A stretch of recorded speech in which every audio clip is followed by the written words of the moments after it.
चलो साथियों, अब हमें बारिश की तैयारी करनी चाहिए। हाँ हाँ भाई, चलो। हमें अभी से पानी की खोज करनी चाहिए, नहीं तो बरसात का समय निकल जाएगा और फिर जंगल में सूखा पड़ने लगेगा। आसमान में बादल पानी की तलाश में निकल पड़े थे, लेकिन उन्हें जमीन पर कहीं पर भी पानी नहीं दिख रहा था, जहाँ से वो वाष्पीकरण कर सके और उससे बारिश कर सके। पर भाइयों, बहुत दिन हो गए, हमने पानी जमा ही नहीं किया। क्या हम पानी की खोज कर पाएंगे? अगर हमें जल्दी बारिश शुरू करनी है, तो पास वाले जंगल में ही पानी ढूंढना पड़ेगा। अरे भाई, पहले से ही जंगल में पानी की बहुत कमी है, फिर भी तुम पास वाले जंगल में पानी ढूंढने की बात कर रहे हो। हर साल की तरह हमें समंदर से ही पानी की प्यास बुझानी पड़ेगी। पिछले साल हमें दूर से पानी लाने में बहुत परेशानी हुई थी। तुम सब एक काम करो, इस साल मैं पास वाले जंगल में से पानी ढूंढने की कोशिश करता हूँ। तुम सब समंदर की तरफ जाना। अगर मुझे पास वाले जंगल में कहीं पर पानी मिल गया, तो अगले साल हमें पानी की खोज करने के लिए दूर समुंदर तक जाने की जरूरत ही नहीं पड़ेगी। ठीक है भाई, ऐसा ही करते हैं। तो फिर क्या था? सभी बादलों ने आपस में बातचीत करके जो फैसला किया था, उस फैसले पर काम करने के लिए निकल पड़े। मैं तो निकल पड़ा हूँ। मैं ये आशा करता हूँ कि मुझे पानी मिल जाए, नहीं तो दूसरे बादल मुझे चिढ़ाने लगेंगे। मुझे कैसे भी करके पानी की खोज करनी ही पड़ेगी। दिन भर बादल पानी की खोज में पूरे जंगल के ऊपर घूमता रहा, लेकिन उसे कहीं पर भी पानी नहीं मिला। अब बादल परेशान होने लगा। अब रात होने वाली है, फिर भी मुझे कहीं पर भी पानी नहीं मिला। मैं कल सुबह होते ही समंदर की तरफ पानी पीने के लिए चला जाऊंगा। मैं दिन भर घूम घूम के बहुत थक चुका हूँ और कल मुझे बहुत लंबी यात्रा भी करनी है। इसीलिए मुझे अब रात भर किसी पेड़ पर आराम करना होगा। ऐसा सोचकर बादल आराम करने के लिए अच्छी जगह की खोज करने लगा। हाँ, ये पेड़ ठीक रहेगा। ये बहुत बड़ा भी है और इसके पत्ते बहुत मुलायम है। इस पर मुझे बहुत अच्छी नींद आएगी। ऐसा कहकर बादल पेड़ के ऊपर जाकर बैठ गया। इधर लाडो चिड़िया अनाज लेकर घर की तरफ लौट रही थी। उसके बच्चे उसका घर पर इंतजार कर रहे थे।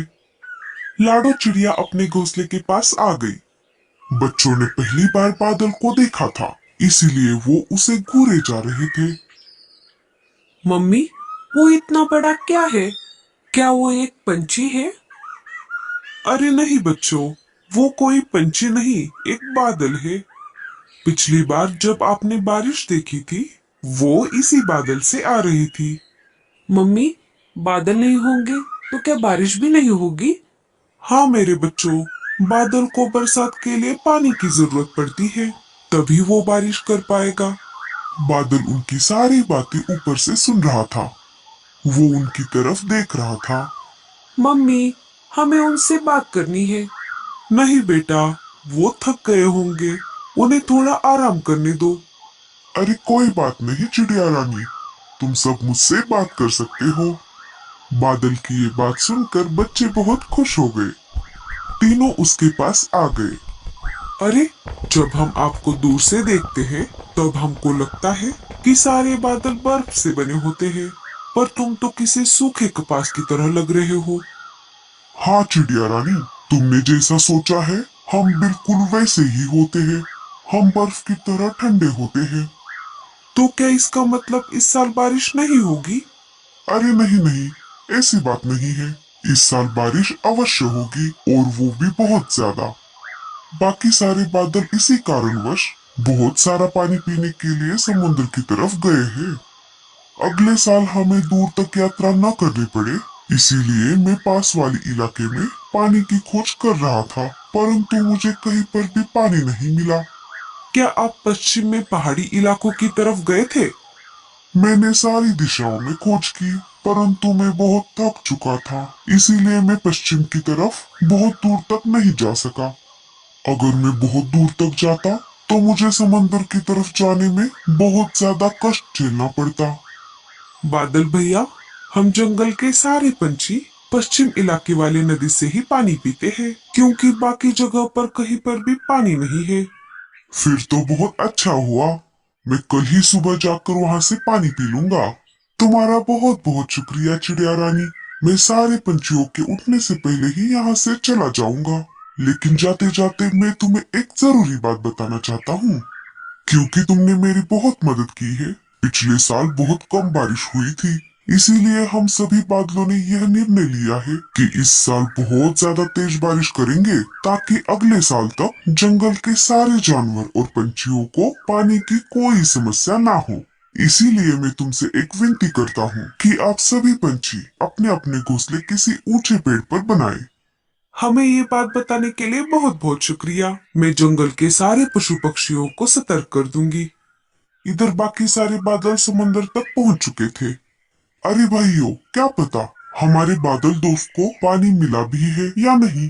अगर ऐसा ना हुआ तो हमारा तेज बारिश करने का फैसला गलत साबित हो जाएगा और जंगल में फिर से सूखा पड़ जाएगा। इसीलिए हमें जितना ज्यादा हो सके उतना ज्यादा पानी पीना होगा, और साथ ही साथ हमारे बादल दोस्त के हिस्से का भी पानी पीना होगा। अगर हमारे बादल दोस्त को पानी नहीं भी मिला तो उसकी जगह पर हम बारिश कर लेंगे। इधर दूसरे दिन सुबह जैसे लाडो चिड़िया ने बादल से कहा था कि पश्चिम की तरफ एक नदी है और उसमें बहुत सारा पानी है, वैसा ही बादल ने किया। बादल सुबह सुबह सारे पंछियों के नींद से जागने से पहले ही लाडो के घोंसले के पास वाले पेड़ से ही निकल पड़ा। सारे पंछी जाग गए। सुबह होते ही लाडो चिड़िया सीधा राजा जी के पास चली गई। अरे लाडो, कैसी हो तुम? बताओ, सुबह सुबह कैसे आना हुआ? क्या बताऊं राजा जी, बात ही कुछ ऐसी है। एक दो दिन में हमारे जंगल में तेज बारिश होने वाली है। उस वजह से जंगल में बाढ़ भी आ सकती है। ये सब तुम्हें किसने बताया? तुम इतने दावे के साथ कैसे कह सकती हो? लाडो पिछले रात की सारी घटना राजा जी को बताती है। राजा जी को लाडो चिड़िया पर भरोसा था। लाडो, मुझे तुम पर पूरा भरोसा है। बताओ, अब आगे क्या करना है?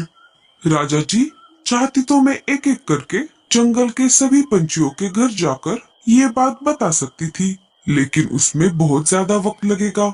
हमें हमारे जंगल के सारे पंछियों को ये बात बतानी है कि दो तीन दिन में बहुत ज्यादा बारिश होने वाली है। इसीलिए सभी पंछियों को जितने जल्द हो सके उतने जल्द अपने अपने घोंसले किसी ऊंचे पेड़ पर ले जाने होंगे। ठीक है लाडो, मैं अभी सूचना पक्षी को बुलाता हूँ और उसे ये बात सारे जंगल में फैलाने के लिए कहता हूँ। सिपाहियों, सूचना पक्षी को बुलाया जाए। जी महाराज। राजा जी ने सिपाही पक्षियों को सारी बातें बता दी। थोड़ी देर बाद सूचना पक्षी जंगल में आ गए और उन्होंने पूरे जंगल में ये बात फैला दी। सुनो सुनो सुनो, खबर मिली है कि आने वाले 2-3 दिनों में जंगल में बहुत तेज बारिश होने वाली है। इसी तेज बारिश की वजह से जंगल में बाढ़ भी आ सकती है। इसीलिए राजा जी ने सारे पंछियों को ये सूचना दी है कि जितनी जल्द हो सके उतनी जल्द अपने अपने घोंसले ऊंचे पेड़ पर बना ले, ताकि बाढ़ के पानी से सुरक्षा हो सके। जंगल के सारे पंछियों ने राजा जी के सूचना को मानकर अपने अपने घोंसले किसी ऊंचे पेड़ पर ले जाना शुरू कर दिया। लेकिन मीनू मौसी ने राजा जी की बातों को नहीं माना। ये राजा भी ना पागल है, पागल। इसे कोई भी कुछ भी बता देता है और ये मान लेता है। मैं मेरा घोंसला छोड़कर कहीं पर भी नहीं जाऊंगी, चाहे कितनी भी तेज बारिश क्यों ना हो। तभी लाडो चिड़िया मीनू मौसी के पास आ जाती है। अरे मीनू मौसी, अभी तक आपने अपना घोंसला शिफ्ट नहीं किया। क्या आपको सूचना पक्षी की सूचना नहीं मिली? अरे काहे का सूचना पक्षी और काहे की सूचना, सब बकवास है। हमारे राजा को तो कोई काम ही नहीं है, खाली बैठकर इधर उधर की बातें करता रहता है। उसे ये बात किसने बताई कि 2-3 दिन में बहुत ज्यादा बारिश आने वाली है? वो कोई जादूगर है क्या? क्या उसे कोई आत्मज्ञान हुआ है जो कुछ भी बोले जा रहा है? पागल कहीं का। अरे मीनू मौसी, ऐसा नहीं है। बारिश के बारे में राजा जी को मैंने ही बताया था। हुआ यूं कि लाडो चिड़िया ने मीनू मौसी को भी सारी बातें बता दी। छे, मैं नहीं मानती ये सब। मैं मेरा घोंसला छोड़कर कहीं पर भी नहीं जाने वाली। मुझे भी देखना है कि कितनी तेज बारिश होगी। इस जंगल की सबसे बुजुर्ग चिड़िया मैं ही हूँ। मैंने तुम सबसे ज्यादा बड़े बड़े बारिश के मौसम देखे हैं और उन्हें झेला भी है। मैं बहुत बार बाढ़ में डूब भी चुकी हूँ और उससे बची भी हूँ। ठीक है मौसी, जैसी आपकी मर्जी। अब मैं चलती हूँ। मुझे मेरा घोंसला अकेले ही ले जाना होगा। मेरे बच्चे अभी छोटे हैं ना। लाडो मीनू मौसी के घोंसले से निकल पड़ती है। सारे पंछी एक एक करके अपने अपने घोंसले ऊंचे पेड़ पर ले जा रहे थे। 2 दिन गुजर गए और तीसरे दिन सुबह सुबह आसमान में घने बादल छा गए। आसमान में समंदर की तरफ जो बादल पानी पीने के लिए गए थे वो एक एक करके इकट्ठा होने लगे। पश्चिम की तरफ पानी पीने के लिए जो बादल गया था वो भी आ गया। अरे साथियों, तुम सब इतना ज्यादा पानी पीकर क्यों आ गए? अरे भाई, हमने सोचा कि जंगल में तुम्हें कहीं पर पानी नहीं मिला तो हमारा इस साल तेज बारिश करने का सपना अधूरा ही रह जाएगा और जंगल में फिर से सूखा पड़ जाएगा।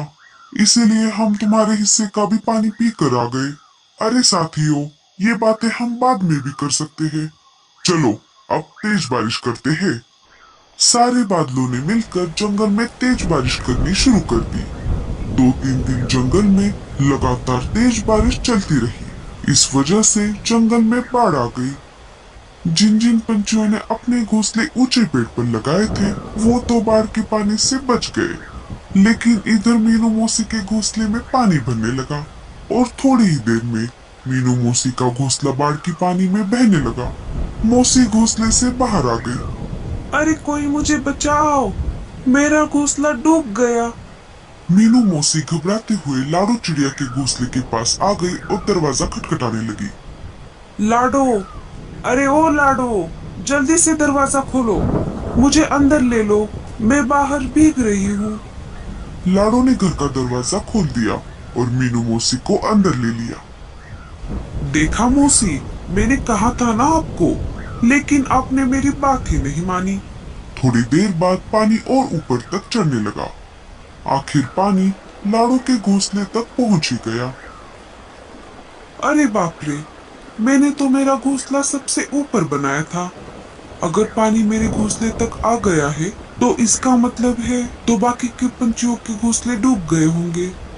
सारे पंछी अपने अपने घोंसले छोड़कर एक ऊंचे पेड़ की डाली पर जाकर बैठ गए थे।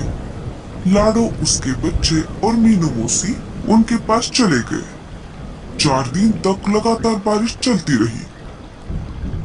फिर धीरे धीरे बारिश कम होने लगी। बड़े पंछी भूखे प्यासे रह सकते थे, लेकिन छोटे पंछियों का भूख के मारे बहुत बुरा हाल हो चुका था। लाडो ने जिस बादल की पानी ढूंढने में मदद की थी वो लाडो चिड़िया के पास आ गया। बादल भाई, आपने तो कहा था कि तेज बारिश होने वाली है, लेकिन इतनी ज्यादा तेज बारिश होने वाली है ये नहीं बताया था। अरे चिड़िया रानी, मुझे माफ कर दो। हुआ यूं कि बादल ने सारी बात लाडो को बताई कि कैसे दूसरे बादलों ने उसके हिस्से का भी पानी पी लिया था। लेकिन अब आप ही बताइए, हमारे घोंसले तो पानी में बह चुके हैं। हम कब तक पेड़ पर यूं ही ऐसे बैठे रहेंगे? जंगल में अभी भी बहुत सारा पानी भरा हुआ है, ऐसे तो हम सब मर जाएंगे। अरे चिड़िया रानी, तुम चिंता मत करो, इसके लिए मेरे पास एक उपाय है। बादल ने सारे पंछियों के लिए अपने कपास से छोटे छोटे घर बना दिए। चिड़िया रानी, जब तक जंगल का पूरा पानी कम नहीं होता तब तक तुम इस बादल के घोंसले में रह सकती हो। जब पानी उतर जाएगा तब तुम इस घोंसले को छोड़ देना। ये अपने आप मेरे पास वापस लौट आएंगे। आपका बहुत बहुत शुक्रिया बादल जी, लेकिन हम सबको बहुत भूख लगी है। अरे, मैंने इसका उपाय भी कर लिया है। मैंने हर एक बादल के घर में बहुत सारे फल रखे हैं। जब तक पानी कम नहीं हो जाता तब तक तुम सब ये खा लो। बाढ़ का पानी कम होने तक सारे पंछियों ने मिलकर बादल के घोंसले का बहुत मजा ले लिया। दोस्तों, क्या आपको भी बादल से बने हुए घर में रहना अच्छा लगेगा?